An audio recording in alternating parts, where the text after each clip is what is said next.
Good day to you, Sir, Madam. I'm Glecy Francisco Alindayo, 27 years old, widow. I have one child.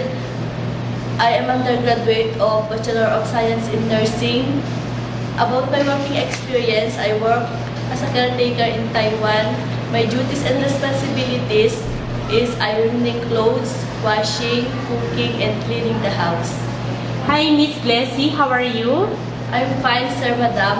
So what are the advantages of the employers if ever they will hire you? Sir, Madam, I'm honest, trustworthy, loyal, and responsible.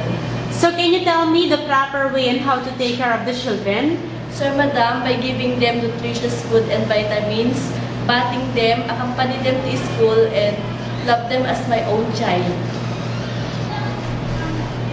So what if you committed a mistake and the employer scolds you? What will you do? Sir, Madam, I will say sorry to them and I will not do it again.